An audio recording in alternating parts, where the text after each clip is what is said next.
ನಮಸ್ಕಾರ. ಈ ಎಪಿಸೋಡ್ ಅಲ್ಲಿ ಒಂದು ಒಳ್ಳೆ ನಿಮ್ಮ ಮನೆಯಲ್ಲಿರುವಂತ ವಾಸ್ತು ದೋಷನ ಯಾವ ರೀತಿ ತುಂಬಾ ಸುಲಭವಾಗಿ ಪರಿಹಾರ ಮಾಡಬಹುದು ಅನ್ನೋ ಒಂದು ಪದಾರ್ಥ ಅಥವಾ ಪ್ರಾಡಕ್ಟ್ ಬಗ್ಗೆ ಏನ್ ಮಾಡ್ತೀನಿ. ಗೊತ್ತಿರುತ್ತೆ, ನಿಮ್ಗೆ ಕೇಳಿರ್ತೀರ ಸುಮಾರು ಕಡೆ ವಾಸ್ತು ದೀಪ ಅಂತ ಕರೀತಾರೆ, ಈ ರೀತಿ ಇರುತ್ತೆ. ಬಟ್ ಈ ವಾಸ್ತು ದೀಪ ಅಂದ್ರೆ ಏನು, ಏನಕ್ಕೆ ಇದು ಸ್ಪೆಷಲ್, ಏನಕ್ಕೆ ಎಲ್ಲ ಕಡೆ ಸಿಗಲ್ಲ, ಏನಾಗತ್ತೆ, ಇದಿಷ್ಟು ಕಂಪ್ಲೀಟ್ ಡೀಟೇಲ್ಸ್ ನ ಈ ವಿಡಿಯೋದಲ್ಲಿ ಹೇಳ್ತೀನಿ, ನೋಡ್ಕೊಳ್ಳಿ. ಫಸ್ಟ್, ಈ ವಾಸ್ತು ದೀಪ ಏನಿದೆ ಇದನ್ನ ಒಂದು ಸ್ಪೆಷಲ್ ಮಣ್ಣಿಂದ ಮಾಡಿರ್ತಾರೆ. ಹುತ್ತದ ಮಣ್ಣು ಅಂತಿದೆ, ನಿಮ್ಗೆ ಕೆಲವರಿಗೆ ಗೊತ್ತಿರುತ್ತೆ. ಹುತ್ತದ ಮಣ್ಣು ಅಂದ್ರೆ ಹುತ್ತ ಇರುತ್ತಲ್ಲ, ಆ ಮಣ್ಣಿಂದ ಮಾಡೋದು. ಹಾಗಾಗಿ ಇದು ಸ್ಪೆಷಲ್ ಮಣ್ಣು, ಬೇರೆ ಮಣ್ಣಿನ ಟೈಪ್ ಅಲ್ಲ. ಒಂದು ಎರಡನೇದು, ಇದನ್ನ ಉಪಯೋಗಿಸುವ ರೀತಿ ಕೂಡ ಡಿಫ್ರೆಂಟ್. ರೆಗ್ಯುಲರ್ ಆಗಿ ನಾವೇನ್ ಮನೇಲಿ ದೀಪ ಹಚ್ತೀವಿ ಆ ರೀತಿ ದೀಪ ಅಲ್ಲ. ಏನಕ್ಕೆ ಅಂದ್ರೆ, ಈಗ ನೋಡಿ, ಫಾರ್ ಎಕ್ಸಾಂಪಲ್ ಇಲ್ಲಿ ಬತ್ತಿ ಹಾಕಿ ತಿರ್ಗಿಸ್ಬೇಕು, ಇದನ್ನ ಉಲ್ಟಾ ಮಾಡ್ಬೇಕು. ಉಲ್ಟಾ ಮಾಡಿ ನಿಮ್ಗೆ ಇಲ್ಲಿ ಹೋಲ್ ಕಾಣುತ್ತಲ್ಲ, ಇಲ್ಲಿಂದ ಆಯಿಲ್ ಹಾಕ್ಬೇಕು. ಆಮೇಲೆ ಮತ್ತೆ ಸರಿ ಮಾಡಿದ್ರೆ ಆಯಿಲ್ ಕೆಳಗಡೆ ಬರಲ್ಲ, ಹೊರಗಡೆ ಬರಲ್ಲ. ಇದ್ರ ಸ್ಪೆಷಲ್. ಸೊ ಇದಾದ್ಮೇಲೆ ಆಸ್ ಯೂಶುವಲ್ ನೀವು ಹೇಗೆ ದೀಪ ಹಚ್ತಿರೋ ಆ ಬತ್ತಿಗೆ ದೀಪ ಹಚ್ಬಿಟ್ಟು, ಆಮೇಲೆ ಇಲ್ಲಿ ಮೇಲ್ಗಡೆ ಸ್ಪೇಸ್ ಇದೆಯಲ್ಲ, ಇಲ್ಲಿ ನೀರ್ ಹಾಕ್ಬೇಕು. ನೀರ್ ಹಾಕಿದ್ಮೇಲೆ ಆ ನೀರಿನ ಮೇಲೆ ಹೂವು, ಓಕೆ, ಆ ಹೂವಿನ ಪಕ್ಕಳ ಇರ್ಬೋದು ಅಥವಾ ಒಂದು ಎರಡು ಹೂವನ್ನ ಹಾಕಿ ಬಿಡುವಂಥದ್ದು. ಇದು ವಾಸ್ತು ದೀಪ. ಏನ್ ಸ್ಪೆಷಲ್ ಅಂತ, ಪಂಚತತ್ವ ಅಥವಾ 5 ಎಲಿಮೆಂಟ್ಸ್ ಅಂತ ಕರೀತೀವಿ. ಅಂದ್ರೆ ಗಾಳಿ, ಬೆಂಕಿ, ಮತ್ತೆ ಭೂಮಿ, ಆಕಾಶ ಮತ್ತೆ ನೀರು. ಈ 5 ತತ್ವಗಳೇನಿದೆ, ನಾವು ಮನೆಯಲ್ಲಿ ಎಲ್ಲಾರ ಮನೆಯಲ್ಲೂ ಎಲ್ಲಾ ಕಡೆನೂ ಈ ಪಂಚತತ್ವಗಳು ಇದ್ದೇ ಇರುತ್ತೆ.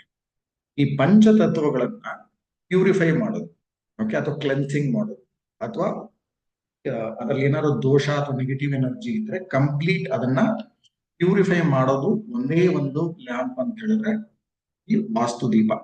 ಏನಕ್ಕೆ ಅಂತ ಹೇಳಿದ್ರೆ, ಈಗ ನೋಡಿ, ಫಾರ್ ಎಕ್ಸಾಂಪಲ್ ಇದು ಮಣ್ಣಿಂದ ಮಾಡಿದೆ, ಆಯ್ತಾ. ಸೊ ಹಾಗಾದ್ರೆ ಯಾವ ತತ್ವ ಬಂತು ಇದರಲ್ಲಿ? ಭೂಮಿ ಅಥವಾ ಅರ್ತ್ ಎಲಿಮೆಂಟ್ ಬಂತು. ನೆಕ್ಸ್ಟ್, ಇದ್ರೊಳಗೆ ಗಾಳಿ ಇದ್ದೇ ಇರುತ್ತೆ, ಗಾಳಿ ಇಲ್ಲ ಅಂದ್ರೆ ಬೆಂಕಿ ಹತ್ತಲ್ಲ. ಹಾಗಾಗಿ ಗಾಳಿ ತತ್ವ, ಏರ್ ಎಲಿಮೆಂಟ್ ಪ್ಯೂರಿಫೈ. ಮೂರನೇದು, ಬೆಂಕಿ ಹಚ್ತೀರಾ, ದೀಪ ಹಚ್ತೀರಾ, ಉರಿಯುತ್ತೆ.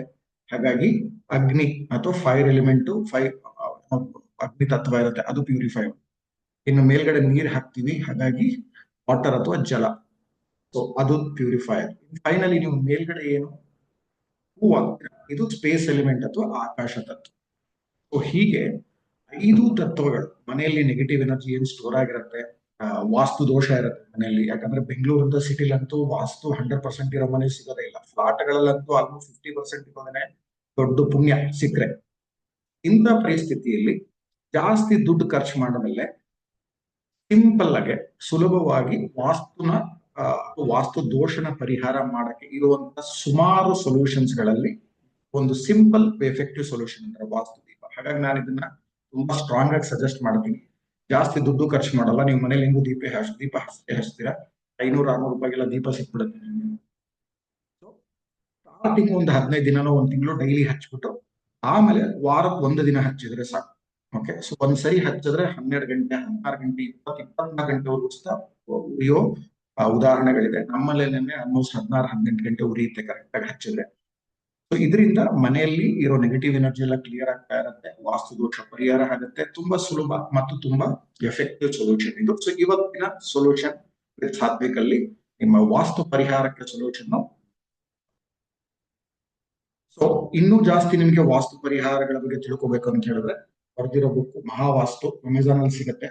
ಇದರಲ್ಲಿ ಇನ್ನು ಬೇರೆ ಬೇರೆ ವಾಸ್ತು ಪರಿಹಾರಗಳ ಬಗ್ಗೆ, ಬೇರೆ ಬೇರೆ ರೀತಿ ಏನು ಮನೆಯಲ್ಲಿ ನೀವು ಸಿಂಪಲ್ ಆಗಿ ಪರಿಹಾರಗಳನ್ನ ಕಂಡುಕೊಳ್ಬಹುದು, ಅಥವಾ ನೀವು ಮನೆ ಡಿಸೈನ್ ಮಾಡೋದು, ಬೇರೆ ಬೇರೆ ಕಂಪ್ಲೀಟ್ ಡೀಟೇಲ್ಸ್ ಸಿಗುತ್ತೆ. So thank you for watching. So share ಮಾಡಿ, ಲೈಕ್ ಮಾಡಿ, ಮೋಸ್ಟ್ ಇಂಪಾರ್ಟೆಂಟ್ಲಿ ನನ್ನ channel that is solutions with Sathvik ನ ಸಬ್ಸ್ಕ್ರೈಬ್ ಮಾಡಿ. Once again thank you for watching.